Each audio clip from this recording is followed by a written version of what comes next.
அனைவருக்கும் வணக்கம்.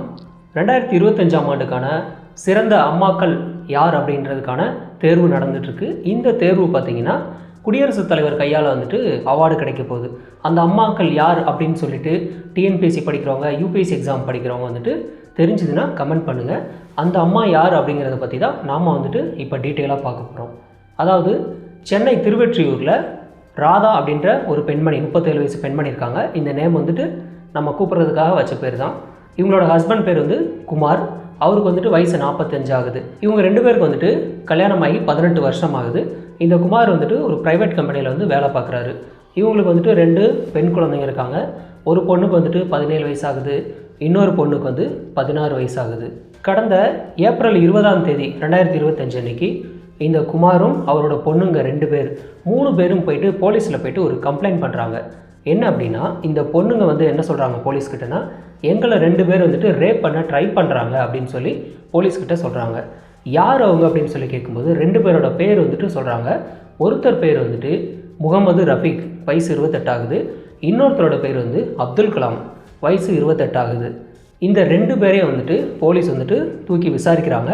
அதுக்கு முன்னே இந்த பொண்ணுங்கக்கிட்ட இவங்க யார், எங்கே அவங்களுக்கு பழக்கம், இங்கே ரோட்டில் போகிறப்போ ஏதாவது கையை பிடிச்சி எடுத்தாங்க, இந்த மாதிரி ஏதாவது பிரச்சனை அப்படின்னு சொல்லி கேட்குறாங்க. அதுக்கு அந்த பொண்ணுங்க சொல்கிற விஷயம், ரோட்லலாம் எதுவும் நடக்கலை, எங்கள் வீட்டில் இருக்கக்கூடிய பெட்ரூமில் எங்களை ரேப் பண்ண ட்ரை பண்ணுறாங்க அப்படின்னு சொல்லி சொல்கிறாங்க. உங்கள் வீட்டில் இருக்கக்கூடிய பெட்ரூமான்னு சொல்லிட்டு போலீஸ் ரொம்பவே ஷாக் ஆகுறாங்க. இப்போ அந்த 2 பேரையும் அரெஸ்ட் பண்ணி நேரடியாக விசாரிக்கிறாங்க. அவங்க 2 பேர்கிட்டையும் என்ன நடந்துச்சுன்னு சொல்லி கேட்கும்போது, அந்த முகமது ரஃபீக்கும் அப்துல் கலாம் 2 பேருமே சொன்ன விஷயம், நாங்கள் அத்துமீறிலாம் அவங்க வீட்டுக்குள்ளே போக கிடையாது, வீட்டில் பர்மிஷன் வாங்கிட்டு போனோம். அதாவது இந்த பொண்ணோட அம்மா ராதா கிட்ட பர்மிஷன் வாங்கிட்டு தான் போனோம் அப்படிங்கிறாங்க. ரேப் பண்ணுறதுக்கு பெத்த தாயோட பர்மிஷனான்னு சொல்லி போலீஸுக்கு ரொம்பவே ஷாக்காக தான் இருக்குது. ஆனால் அதுக்கு அவங்க என்ன சொல்கிறாங்கன்னா, நான் காசு கொடுத்துட்டு தான் இந்த பொண்ணுங்களை ரேப் பண்ண போனோம் அப்படின்னு சொல்லி சொல்கிறாங்க. அப்போது பெத்த தாயே தன்னோட மகளை கூட்டி கொடுக்குறாங்களா அப்படிங்கிற மாதிரியான சந்தேகம் போலீஸுக்கு வருது. இப்போ அவங்க அம்மா ராதாவை கூப்பிட்டு விசாரிக்கிறாங்க, என்ன நடந்ததுன்னு சொல்லி கேட்குறாங்க. இந்த 2 பேர் யார், உங்களுக்கு எப்படி தெரியும்னு சொல்லி கேட்கும்போது, இந்த முகமது ரஃபீக் ஒரு ஆட்டோ டிரைவர். இவங்க ராதா ஒரு நாள் நார்மலாக வீட்டை விட்டு வெளில போகும்போது ஒரு ஆட்டோ பிடிக்கிறாங்க. அந்த ஆட்டோ யாருது அப்படின்னாக்கா முகமது ரஃபீக்கோட ஆட்டோ. போய் இறங்குனதுக்கப்புறம் நார்மலாக வாங்கக்கூடிய அமௌண்ட்டை விட கம்மியாக வாங்குறாரு. அதாவது மற்ற ஆட்டோக்காரர்கள் வாங்கக்கூடிய அமௌண்ட்டை விட சார்ஜ் ரொம்பவே கம்மியாக பண்ணுறாரு. ஸோ கம்மியாக இருக்குது அப்படின்ட்டு இந்த ராதா என்ன பண்ணுறாங்கன்னா, அவங்களோட நம்பரை வாங்கிக்கிட்டாங்க. நம்பர் வாங்கிக்கிட்டு எனக்கு எப்போல்லாம் ஆட்டோ தேவைப்படுதோ நான் உங்களுக்கே கால் பண்ணுறேன், அதே மாதிரி என்னோடய நம்பரையும் நீங்கள் வச்சுக்கோங்கன்னு சொல்லிட்டு இந்த ராதா அவங்க நம்பரையும் கொடுத்துட்டு அந்த ஆட்டோக்காரர் முகமது ரஃபீக்கோட நம்பரையும் வாங்கிக்கிட்டாங்க. வாங்கினதுக்கப்புறம் இந்த ராதாவுக்கு எப்போல்லாம் ஆட்டோ தேவைப்படுது வெளில போகிறாங்களோ இந்த முகமது ரஃபீக்கே கால் பண்ணி கூப்பிட்றாங்க. இவங்களும் போகிறாங்க. இதே மாதிரி அடிக்கடி நடந்துகிட்ருக்கு. ஒரு கட்டத்துக்கு மேலே இந்த ராதாவுக்கு இந்த முகமது ரஃபீக்கை பிடிச்சி போய் இந்த முகமது ரஃபீக்கை பார்க்குறதுக்காகவே என்ன பண்ணுறாங்கன்னா, ஆட்டோவை புக் பண்ணி வெளியில் போகிற மாதிரி ரீசன் சொல்லிக்கிட்டு போகிறாங்க. ஆனால் ஒரு கட்டத்துக்கு மேலே இந்த முகமது ரஃபீக்கும் பிடிச்சி போய் 2 பேரும் ஃபோன்லேயே பேசிக்கிறாங்க. இவங்களோட பேச்சு ஒரு கட்டத்துக்கு மேலே காதலாக மாறுது. இந்த காதல் அத்தோட நிற்கலை. நேராக போய் எங்கே போகுது அப்படின்னாக்கா பீச்சுக்கு போகிறாங்க, ஹோட்டலுக்கு போகிறது, அவங்க ஹோட்டலில் ரூம் எடுத்து உல்லாசமாக இருக்கிறதுன்னு சொல்லி ரெகுலராக இந்த மாதிரி பண்ணிக்கிட்டே இருந்திருக்காங்க. அவங்க ஹஸ்பண்டுக்கிட்ட நான் எங்கேயாவது வெளில போகிறேன்னு சொல்லிட்டு பொய் சொல்லிவிட்டு இவனை பார்க்குறதுக்காக போயிட்டு 2 பேரும் ஹோட்டலில் போய்ட்டு அடிக்கடி உல்லாசமாக இருந்துகிட்ருக்காங்க. இது கடந்த ஒரு 6 மாதத்துக்கு மேலே கண்டினியூவாக இதே மாதிரி போய்கிட்டு இருக்குது. ஆனால் இதே மாதிரியே அடிக்கடி ஹோட்டல்லே ரூம் போட முடியுமா அப்படின்னு பார்த்தாக்கா கண்டிப்பாக அதுக்கு காசு நிறையா தேவைப்படும். ஸோ காசுக்கு எங்கே போகிறது? அதனால் என்ன பண்ணியிருக்கான் அப்படின்னா, நான் இனிமேல் ரூம் போடலை, அதுக்கு பதிலாக உங்கள் வீட்டுக்கே வரேன்னு சொல்லிட்டு இவன் சொல்கிறான். அதுக்கு இவங்களும் கொஞ்சம் கூட தயக்கமே இல்லாமல் ஓகே தாராளமாகனு சொல்லிட்டு தான் வீட்டில் ஹஸ்பண்ட் இல்லாத நேரத்தில் இவங்க கால் பண்ணி கூப்பிடுறது, இவன் இங்கே வர்றதுன்னு சொல்லிட்டு தான் வீட்டில் 2 பொண்ணுங்க இருக்கும்போதே 2 பேரும் உல்லாசமாக இருக்காங்க. இந்த மாதிரியே கொஞ்ச நாள் போய்கிட்டு இருக்கு.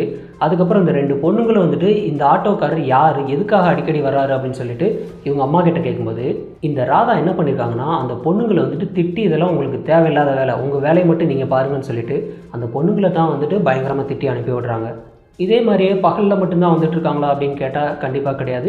நைட்லேயும் வர ஆரம்பிச்சிட்டாங்க. அதாவது இந்த ராதா தன்னோட ஹஸ்பண்ட் வீட்டில் இருக்கும்போதே, அவங்களோட பெட்ரூமில் இருக்கும்போதே இந்த ரஃபீக்கை கூட்டிகிட்டு உல்லாசமாக இருந்திருக்காங்க. அது எப்படி ஹஸ்பண்ட் பெட்ரூமில் இருக்கும்போது இவங்க உல்லாசமாக இருக்க முடியும்னு கேட்டால், இவங்க என்ன பண்ணியிருக்காங்கன்னா, டெய்லியுமே குமார் சாப்பிடக்கூடிய சாப்பாட்டில் மயக்க மாத்திரையை கலக்க ஆரம்பிச்சிட்டாங்க. இந்த மாதிரி கலக்கவும் அவங்க என்ன பண்ணுறாருன்னா, குமார் சாப்பிட்ட உடனே மயக்கமாகி தூங்கிடுறாரு. அவர் பெட்டில் இருக்கும்போதே இந்த ரஃபீக்கு கால் பண்ணி வர வச்சு அதே பெட்லேயே வந்துட்டு 2 பேரும் ஒன்றா உல்லாசமாக இருந்திருக்காங்க. இதுவும் வந்துட்டு ரெகுலராக வந்து கண்டினியூவாக போய்கிட்டே இருந்திருக்கு. இந்த ரஃபீக் வந்துட்டு ராதா கிட்ட என்ன சொல்கிறான்னா, உன்னை வந்து எனக்கு அந்த அளவுக்கு பிடிக்கல, ஏதோ நீ சொல்கிறீங்கிறதுக்காக தான் உன் கூட வந்துட்டு நான் உறவு வச்சுக்கிறேன் அப்படின்னு சொல்லி இவன் சொல்கிறான். ஆனால் இந்த ராதாவுக்கு வந்துட்டு இவனை விட்டு பிரியறதுக்கு வந்து மனசே இல்லை. எப்படியாவது வந்துட்டு இவன் நம்ம கூடவே தான் வந்து உறவு வச்சுக்கணும்னு சொல்லிட்டு இவங்க விருப்பப்பட்டு, நீ என்ன கேட்குற, உனக்கு வந்து என்ன வேணும், நீ ஆனால் என் கூட மட்டும்தான் உறவு வச்சுக்கணும், நீ என்னோட இருக்கணும்னு சொல்லிட்டு இவங்க கேட்குறாங்க. அதுக்கு வந்து நான் என்ன பண்ணணும்னு சொல்லிட்டும் கேட்குறாங்க. அப்போ ரஃபீக் ஒரு விஷயம் சொல்கிறான், என்னென்னா, உன்னை விட உன்னோட பொண்ணை வந்து எனக்கு ரொம்ப பிடிச்சிருக்கு, ஸோ உன் பொண்ணோட வந்து நான் உறவு வச்சுக்கணும். அதே சமயத்தில் உன்னோட இன்னொரு பொண்ணோட என்னோடய ஃப்ரெண்டு அப்துல் கலாம் அப்படின்னு ஒருத்தர் இருக்கான், அவன் உறவு வச்சுக்கணும். ஸோ இந்த மாதிரி உறவு வச்சுக்கிட்டோம் அப்படின்னாக்க நான் உன்னையும் பார்த்துக்கிறேன், அதாவது உன் கூடவும் வந்துட்டு உறவு வச்சுக்கிறேன், உன்னோட பொண்ணோடவும் உறவு வச்சுக்கிறேன், அது மட்டும் இல்லாமல் உனக்கு வந்துட்டு காசும் தரேன்னு சொல்லிட்டு இவன் சொல்கிறான். இந்த ராதா என்ன பண்ணுறாங்கன்னா, கொஞ்சம் கூட தயக்கமே இல்லாமல் இந்த டீலிங்க்கு வந்து ஓகே சொல்கிறாங்க. சினிமாவில் வடிவேல் படத்தில் தான் ஆக்சுவலாக வந்துட்டு, பட் அந்த டீலிங் வந்து எனக்கு ரொம்ப பிடிச்சிருக்கு அப்படின்னு சொல்லிட்டு அவர் ஒரு டைலாக் பேசியிருப்பார். இது வந்து ரியல் லைஃப்பில் வந்து இந்த மாதிரி நடந்திருக்கு. இப்படி ஒருத்தன் கேட்கும்போது கொஞ்சம் கூட தயக்கமே இல்லாமல் பரவாயில்ல ஓகே அப்படின்னு சொல்லி இவங்களும் சொல்கிறாங்க. சொல்லிவிட்டு இந்த 2 பேருக்கும் கால் பண்ணி வீட்டுக்கு வர வைக்கிறாங்க. வர வச்சு இந்த 2 பொண்ணுங்களையும் கூப்பிட்டு என்ன சொல்கிறாங்கன்னா, இது மாதிரி வந்துட்டு 2 பேரும் உங்களோட வந்துட்டு பாலியல் உறவு வச்சுக்குவாங்க, நீங்கள் வந்துட்டு கொஞ்சம் அட்ஜஸ்ட் பண்ணிக்கோங்க அப்படின்னு சொல்லி இந்த பொண்ணுங்கிட்ட சொல்கிறாங்க. ஆனால் இந்த பொண்ணுங்களுக்கு ரொம்பவே ஷாக், என்ன நம்ம பெத்த அம்மாவே வந்துட்டு இந்த மாதிரி பேசுகிறாங்களேன்ட்டு. ஆனால் இந்த பொண்ணுங்க என்ன பண்ணியிருக்காங்கன்னா, 2 பேருமே வந்து ஒத்துக்கவே கிடையாது. ஒரு வழியாக அழுது சண்டை போட்டு ரூம் விட்டு வந்து வெளில வந்துட்டாங்க. ஆனால் அப்போ அந்த பெத்த தாய் ராதா என்ன சொல்கிறாங்கன்னா, இன்றைக்கி ஃபர்ஸ்ட் டேன்றதுனால உங்களை விடுறேன், ஏதோ தயக்கமாக இருக்கீங்க, ஆனால் நாளைக்கு மறுபடியும் அவங்க வருவாங்க, அவங்களோட வந்துட்டு நீங்கள் வந்து ஒன்றா உல்லாசமாக இருக்கணும்னு சொல்லி அனுப்பி விட்றாங்க. இந்த 2 பேரையும் போயிட்டு நீங்கள் நாளைக்கு வாங்க அப்படின்னு சொல்லி சொல்கிறாங்க. இந்த 2 பொண்ணுங்களும் வந்துட்டு இதை வெளியில் சொன்னாலும் அசிங்கம், யாருக்கிட்ட சொல்கிறதுன்னு தெரியல. ஆனால் இதை இப்படியும் விடவும் முடியாது, என்ன பண்ணுறதுன்னு தெரியாமல் தன்னோட அப்பா குமார்கிட்ட வந்துட்டு 2 பொண்ணுங்களை வந்துட்டு நடந்த சம்பவத்தை சொல்கிறாங்க. இந்த டைமில் தான் குமார் வந்து தன்னோட 2 பொண்ணுங்களையும் கூட்டிகிட்டு வந்துட்டு போலீஸில் வந்து கம்ப்ளைண்ட் பண்ணுறாங்க. அந்த கம்ப்ளைண்ட் பண்ணும்போது கூட தன்னோட பெத்த அம்மாவுக்கு எதுவும் ஆயிடக்கூடாது அப்படிங்கிறதுக்காக அவங்க அம்மாவை சொல்லாமல் ஃபஸ்ட்டு இந்த 2 பேரை மட்டும் கம்ப்ளைண்ட் பண்ணுறாங்க. அதாவது இந்த முகமது ரஃபீக்கும் அப்துல் கலாம் இவங்க 2 பேரை மட்டும் மென்ஷன் பண்ணி கம்ப்ளைண்ட் பண்ணுறாங்க. அவங்க அம்மா பேரை மென்ஷன் பண்ணவே கிடையாது.